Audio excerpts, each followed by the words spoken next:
বন্ধুরা, আমি চৈতালি ন্যাচারাল ব্লগের পক্ষ থেকে সকল বন্ধুকে জানাই আমার আন্তরিক প্রীতি, শুভেচ্ছা এবং অভিনন্দন।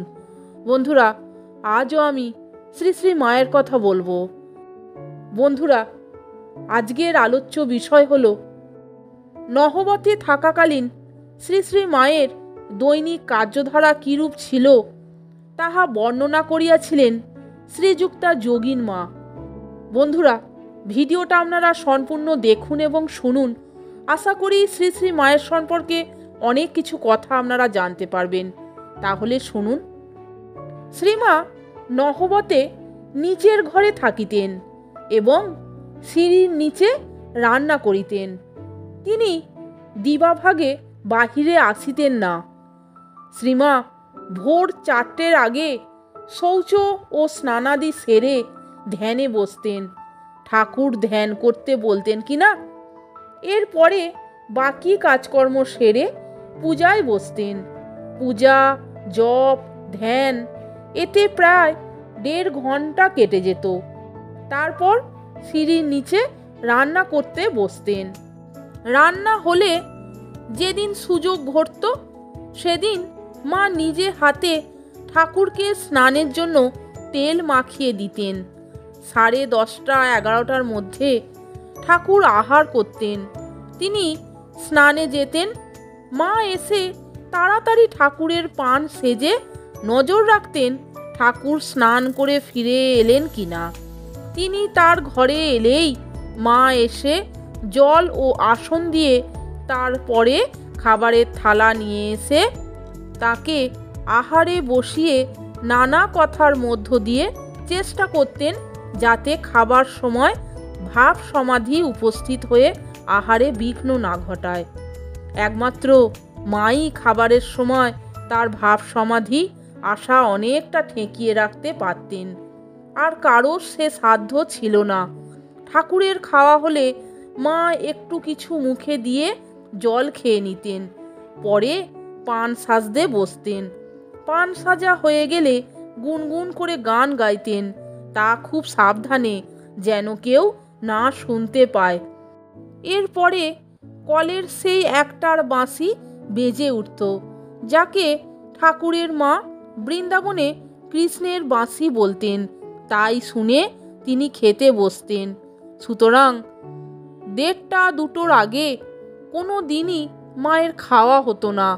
আহারের পরে নামমাত্র একটু বিশ্রাম করে সিঁড়িতে চুল শুকোতে বসতেন 3টে নাগাদ। তারপর আলো টালো ঠিক করে তোলা জলে নমো নমো করে মুখ হাত ধুয়ে কাপড় কেচে সন্ধ্যার জন্য প্রস্তুত হতেন। সন্ধ্যা এলে আলো দিয়ে ঠাকুর দেবতার সামনে ধুনো দেখিয়ে মা ধ্যানে বসতেন। এরপরে রাত্রের রান্না সকলকে খাওয়ানো সেরে মা আহার করতেন। তারপর একটু বিশ্রাম করে শুয়ে পড়তেন। একদিন অন্ধকারে স্নানের জন্য সিঁড়ি বাহিয়া গঙ্গায় নামিতে গিয়া তিনি এক কুমিরের গায়ে প্রায় পা দিয়াছিলেন। কুমিরটা সিঁড়ির উপর শুইয়াছিল। শ্রীমায়ের পদ শব্দ শুনিয়া জলে লাফাইয়া পড়ে। তারপর থেকে শ্রী শ্রী মা আলো না লইয়া স্নানে যাইতেন না। শ্রীমায়ের কিন্তু এই সব ক্লেশ বা অসুবিধার প্রতি ভ্রূক্ষেপ ছিল না। উত্তরকালে সব কষ্টের কথা উল্লেখ করিয়াও তিনি ভক্তদিগকে বলিতেন, তবু আর কোনো কষ্ট জানিনি। তাঁর সেবার জন্য কোনো কষ্টই গায়ে লাগত না। কোথা দিয়ে আনন্দে দিন কেটে যেত। শ্রী রামকৃষ্ণ অবশ্য মায়ের প্রতি উদাসীন ছিলেন না, বরং তাহার সুখ স্বাচ্ছন্দ্যের জন্য বিশেষ আগ্রহান্বিত ছিলেন। চারিদিকে দরমা ঘেরা অতি ক্ষুদ্র কক্ষখানিকে তিনি খাঁচা আখ্যা দিয়াছিলেন। এই খাঁচায় তাহার ভাতুষপুত্রী লক্ষ্মীও মাঝে মাঝে থাকিতেন। ঠাকুর রহস্য করিয়া তাহাদিগকে সুখ ও শাড়ি বলিতেন। মা কালীর প্রসাদ ঠাকুরের ঘরে নামিলে তিনি রামলাল দাদাকে বলিতেন, ওরে খাঁচায় সুখ শাড়ি আছে, ফলমূল ছোলা টোলা কিছু দিয়ে আয়। অপরিচিত লোকেরা ভাবিত সত্যই পাখি আছে। মাস্টার মহাশয় পর্যন্ত প্রথমে এই ভ্রমে পড়িয়াছিলেন। লক্ষ্মী দিদির অনুপস্থিতকালে শ্রীমায়ের পায়ের বাত ও সঙ্গিনীহীন জীবন ঠাকুরকে খুবই ভাবাইয়া তুলিত। তিনি তাহাকে পরামর্শ দিতেন, বুনো পাখি খাঁচায় রাত দিন থাকলে বেঁতে যায়, মাঝে মাঝে পাড়ায় বেড়াতে যাবে। শুধু এইখানেই নিবৃত না হইয়া দ্বীপ্রহরে আহারের পর মন্দিরোদ্যান জনশূন্য হইলে তিনি তাহাকে কালীবাটির খিড়কির দরজা দিয়া বাহিরে গিয়া কিছুকাল নিকটবর্তী পাড়ে গিন্নিদের বাড়িতে বেড়াইয়া আসিতে বলিতেন। সেখানে আলাপাদি করিয়া আরতির পরে পঞ্চবটী নির্জন হইলে শ্রীমা আবার নহবতে ফিরিতেন। শ্রী মায়ের সহিত ঠাকুরের সম্বন্ধ কত ঘনিষ্ঠ তাহা লৌকিক আচারে প্রকাশের জন্যই যেন ঠাকুর কখনো কখনো রহস্যাভিনয় করিতেন। একবার শ্রী রামকৃষ্ণ ও জনৈক ভক্তের মধ্যে কাহার বর্ণ উজ্জ্বলতর এই বিষয়ে বিতর্ক উঠিলে শ্রীমাকেই মধ্যস্থ সাব্যস্ত করা হইল।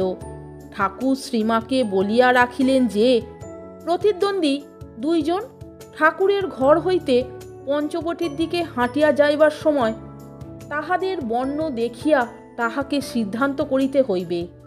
শ্রীরামকৃষ্ণের অঙ্গের বর্ণ তখন তপ্ত কাঞ্চন সদৃশ বাহুর স্বর্ণ কবচের সহিত মিশিয়া যায়। শ্রীমা তথাপি নিরপেক্ষ বিচারকের ন্যায় রায় দিলেন অপর ব্যক্তি কিছু অধিক ফর্সা। বস্তুত এই দেব দম্পতির প্রেম প্রবাহ উভয় কুল প্রসারী ছিল।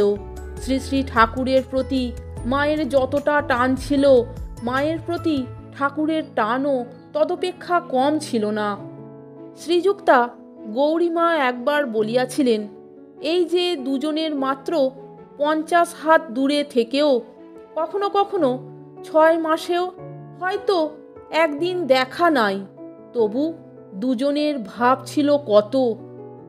একবার মায়ের মাথা ধরিলে ঠাকুর বড়ই উদ্বিগ্ন হইয়া পড়িলেন এবং পুনঃ পুনঃ রামলাল দাদাকে জিজ্ঞাসা করিতে থাকিলেন, ওরে রামলাল, মাথা ধরল কেন রে? তাহলে বন্ধুরা, ভিডিওটা আপনারা সম্পূর্ণ দেখলেন তো এবং শুনলেন তো ঠাকুর শ্রী রামকৃষ্ণ এবং শ্রী শ্রী মায়ের কথা। এই রকম আরও অনেক ভিডিও পেতে বন্ধুরা প্লিজ আমার চ্যানেলের ভিডিওগুলো আপনারা একটু দেখুন। আশা করি আপনাদের ভালোই লাগবে এবং ভালো লাগলে একটা লাইক, কমেন্টস এবং বন্ধুদের মধ্যে শেয়ার করে দেবেন এবং আমার চ্যানেলটিকে সাবস্ক্রাইব করে আমার পাশে থাকবার অনুরোধ করলাম। এই রকম আরও অনেক ভিডিও পেতে বন্ধুরা প্লিজ আমার চ্যানেলের ভিডিওগুলো আপনারা একটু দেখুন। আশা করি আপনাদের ভালোই লাগবে এবং আমার চ্যানেলটিকে সাবস্ক্রাইব করে পাশে থাকা বেল আইকনটা আপনারা বাজিয়ে দেবেন এবং অল নোটিফিকেশানটা অন করে দেবেন। তাহলে আমি যখনই ভিডিও ছাড়ব সমস্ত নোটিফিকেশান আপনারা পেয়ে যাবেন। আপনারা সকলে ভালো থাকবেন, সুস্থ থাকবেন। আমি আবার আসছি পরের দিন অন্য কোনো ভিডিও নিয়ে। ভিডিওটা সম্পূর্ণ দেখার জন্য আপনাদের আমি অসংখ্য ধন্যবাদ জানাচ্ছি। জয় শ্রী শ্রী মা, জয় মা শারদা, জয় মা জগদ্দম্বা, জয় মা জগৎ জননী, জয় গুরু, জয় গুরু, জয় গুরু।